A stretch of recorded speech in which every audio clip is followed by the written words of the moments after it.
On 5 News, a GP safety warning. Doctors say patients are at risk because appointments aren't long enough.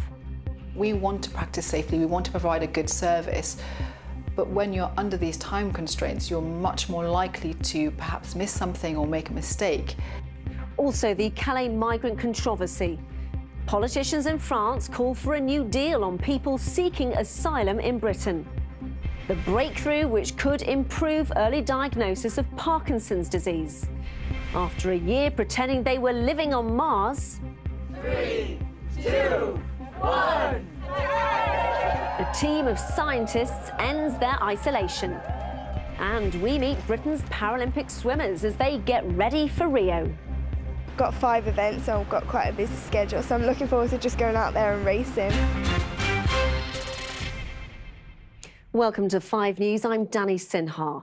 They're supposed to be one of our first ports of call for almost any medical issue. But there's a warning that GPs might be risking patients' health because of severe pressures of their time. The British Medical Association says doctors often have too many people to see, squeezing patients into 10-minute slots. And they say that's simply not enough time to treat those with complicated needs.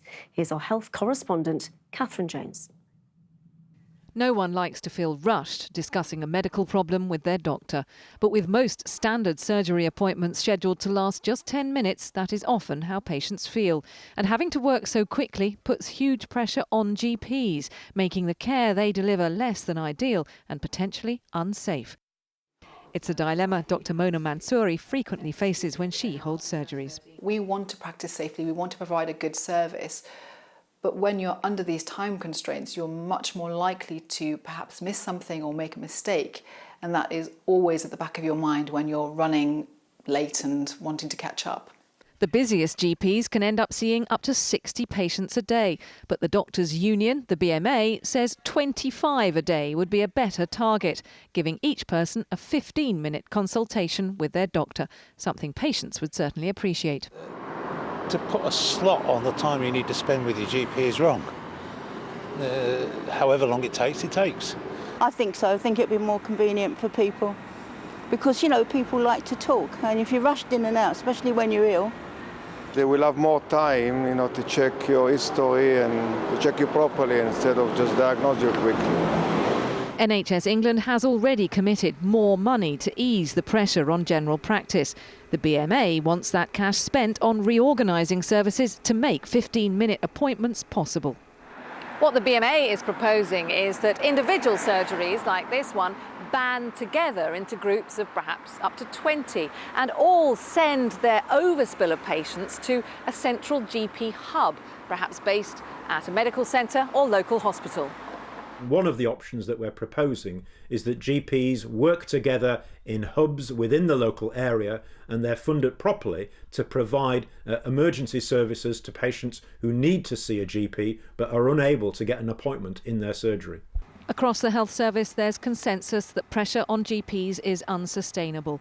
Now, doctors' leaders have made it clear money alone won't be enough to help. The system needs a shake-up to give patients safe, unhurried consultations.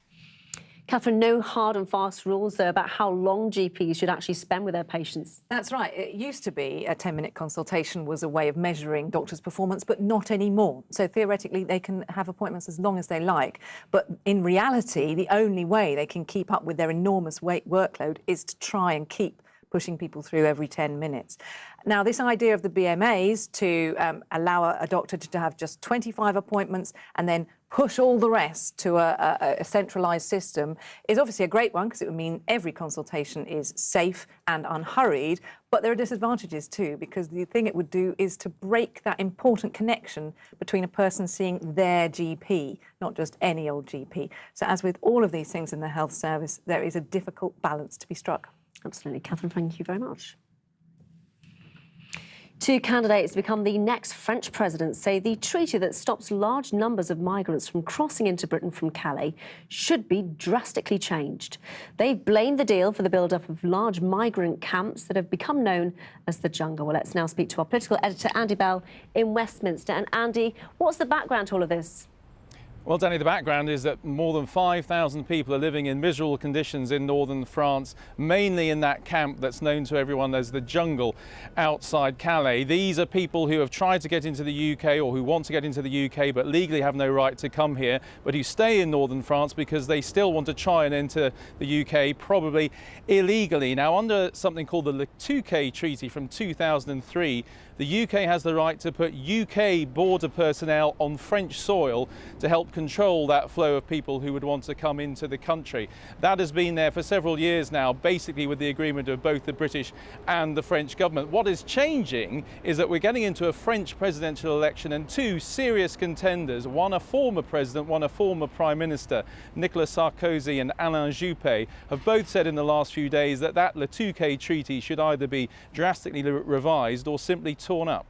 And Andy, the Home Secretary Amber Rudd, we know she's going to be meeting the French Interior Minister tomorrow. Is this going to be discussed? I've been told this is not going to be discussed, that this is a scheduled meeting to talk about security cooperation between the two countries.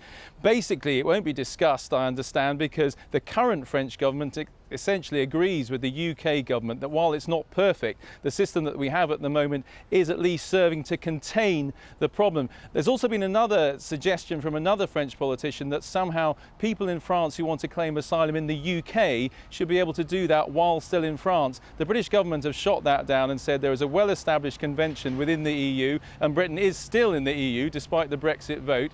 There's still a convention that says people who want asylum in an EU country have to apply for asylum in the first EU country they get to, and therefore by definition that would be France. So that suggestion has been shot down by the British today. It doesn't look therefore as if there's going to be any change in the short term, but on the British side they are aware we're into the cycle of a French presidential election. This issue is only going to heat up, and if we have a new president next year, it could well be back on the agenda. Andy, thank you. At least 60 people have been killed in a car bombing at a military compound in Yemen. So-called Islamic State claims it carried out the attack, which took place in the city of Aden. Meanwhile, Britain is to send one of its most advanced warships to support the military campaign against IS. HMS Daring and its crew of 190 will set sail for the Gulf later this week, where it will protect American aircraft carriers bombing targets in Iraq and Syria. The mother of British backpacker Mia Ailif Chung says she'll scatter her daughter's ashes around the world. The 21-year-old was stabbed to death at a hostel in Queensland last week. Her mother Rosie says Mia will be able to visit places she hadn't managed to see yet by giving friends around the world vials of her ashes.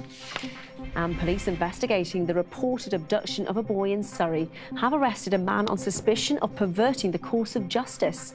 Surrey police made a widespread appeal after a witness claimed to have seen a boy being bundled into a van in Redhill, but officers found no evidence to back it up.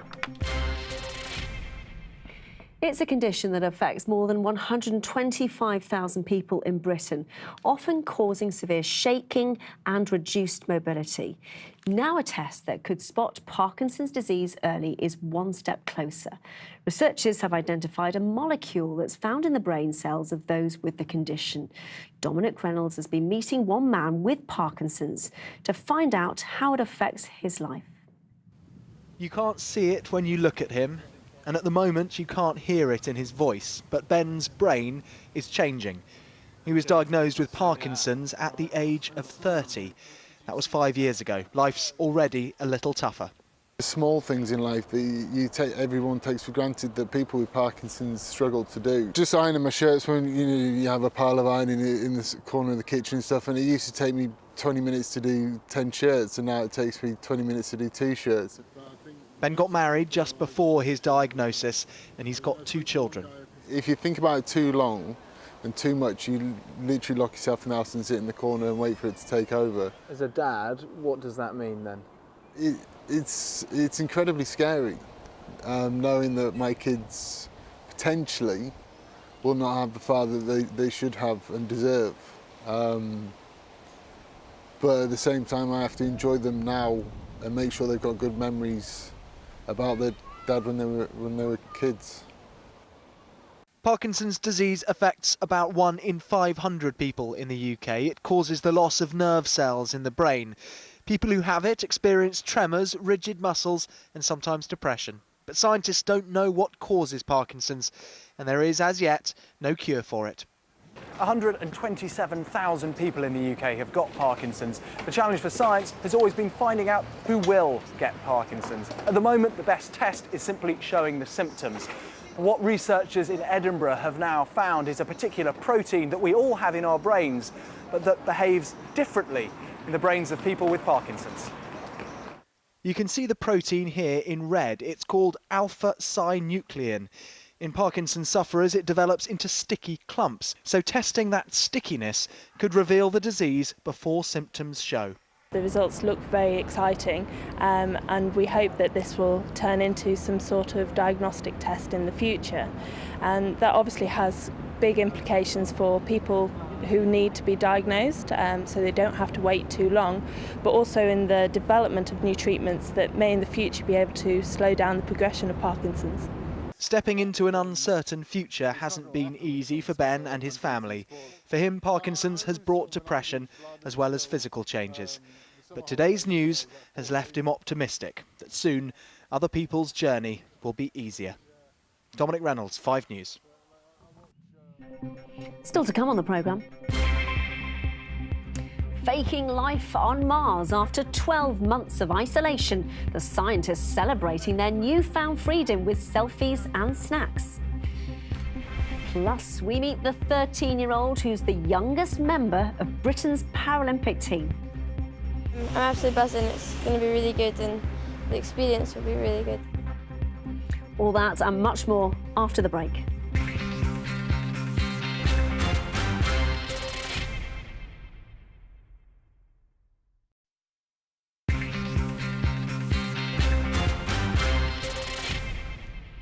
Welcome back. You're watching 5 News. A team of 6 people have re-emerged after spending a year simulating what it might be like to live on Mars. Well, as part of the NASA experiment, the group were kept in isolation in a small hut in Hawaii, had no fresh air or indeed fresh food. But according to those taking part, the biggest challenge was the lack of any sort of privacy. Sangeeta Kandola reports. 3, 2, 1. Emerging from their enclosure back on Earth, their mission to Mars complete. Pizzas and bananas all round after months, weeks and days on vacuumed produce and water. And here's where they've been holed up. It's not Mars, of course, but a makeshift dome set on the slope of a volcano in Hawaii. 6 astronauts spent 365 days here, simulating life on the red planet. What they did inside was a test of endurance physically and technically. The UH research going up here is just super vital when it comes to picking crews, figuring out how people are going to actually work on different kinds of missions. It's sort of the human factors element of space travel. The crew were allowed to leave the dome for simulated spacewalks, but only in their space suits. There were food and water challenges too, which they say they overcame. It works. You can actually get water from a ground that is seemingly dry. It would work on Mars, and the implication is that you would be able to get water on Mars from this little greenhouse. But if you think they were trying to answer the age-old question of alien life on Mars, it seems the focus was more on human relations. Some of the crew admitted they would not be keeping in touch. They found each other annoying and missed their privacy. A round trip to Mars, assuming we did have a round trip to Mars, would be around 520 days. And we've never been into space for that long, so we need to determine in space how the body adapts, but then we need to do these studies on Earth to understand how people will get along and who is the right type of personality to go on that sort of mission. Mission over, some relations too, but one thing the crew does agree on is manned missions to Mars are possible. NASA hopes to do this by the 2030s. Sangeeta Kandola, 5 News. Two teenage brothers have been rescued after getting into difficulty in the sea off North Yorkshire. The 13 and 15-year-olds were spotted clinging to debris around a quarter of a mile from the shore at Skinning Grove by a trainee member of the RNLI. After being picked up by a lifeboat, they were then taken to hospital with hypothermia. She's one of Britain's most inspirational sports stars, so it is easy to forget swimmer Ellie Simmonds is still only 21. After blitzing Beijing in 2008 and lighting up London 4 years ago, she's now aiming for the same in Rio, when the Paralympic Games start there next week. Well, today she and some of her even younger teammates took time out from their final preparations to speak to Minnie Stevenson. Ellie Simmonds, 4 times Paralympic gold medalist and Rio ready. After the most successful overseas Olympics in history, our Paralympians are now hoping to follow the same path to victory. Before heading off to Brazil at the London Aquatic Centre, Ellie told 5 News it will be hard to match the dizzy heights of 2012. A home games is something that any athlete dreams of, and to have experienced it. Beijing was incredible, my first one, so I'm looking forward to seeing what Rio does and what spin they put on the Paralympics. With 2 Paralympics now under her belt, Ellie jokes that at 21 she's middle-aged for swimming. So what would her advice be for Paralympians making their debut? Just take everything in. I think that's what I didn't do really that well in Beijing. Being a 13-year-old, I was like so shocked by everything. Sound advice to follow for 13-year-old Paralympian newcomer Abby Kane. The teenager is one of the youngest stars to ever qualify, but Abby told me naturally she'll miss her mates back home. Gutted that I'm not at school because I've missed quite a lot, but they were really proud of me, and I've had a lot of messages saying good luck and everything. 16-year-old Paralympic swimmer Lewis White cannot wait to make his debut. Having swam alongside and shared the same coach as Olympic gold medalist Adam Peaty, Lewis told me he is not fazed by the challenge. I think at the end of the day I've got to focus on what I'm doing. He's done his bit now, so I've got to see if I can maybe do as well as he's done. We'll set that as the target, but I'm not feeling any pressure now. And meet 20-year-old Stephen Clegg, who comes from a family of Paralympic athletes, with both his older sister Libby on the far right here and brother James winning medals at London 2012. How are you feeling? I imagine it's pretty nerve-wracking.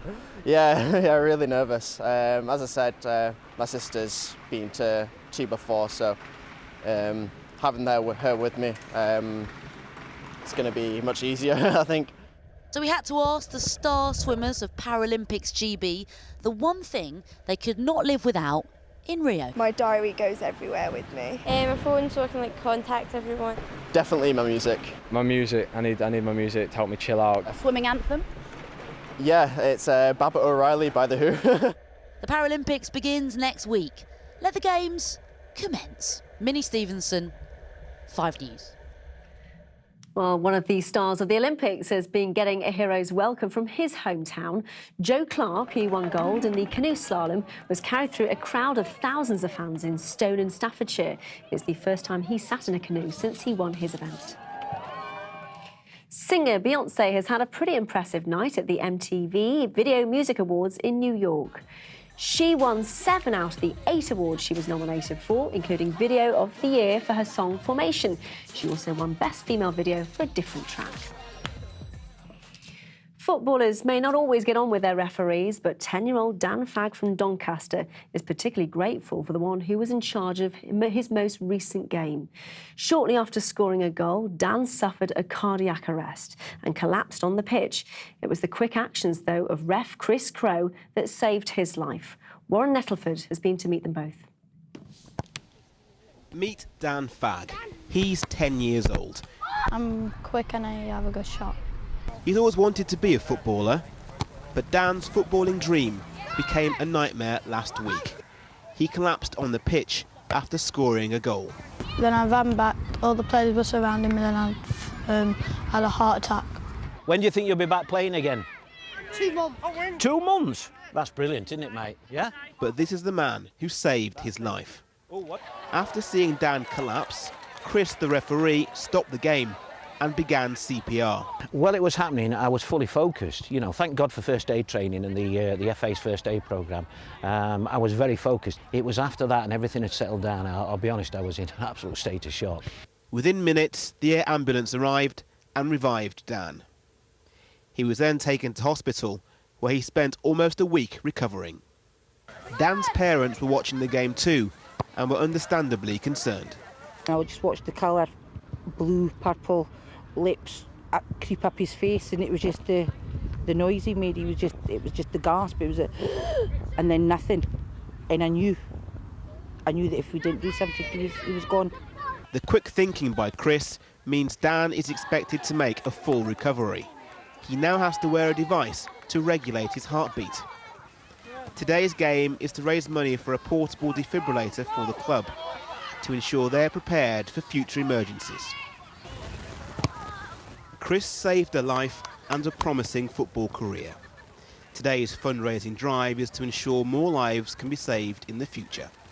Warren Nettleford, 5 News.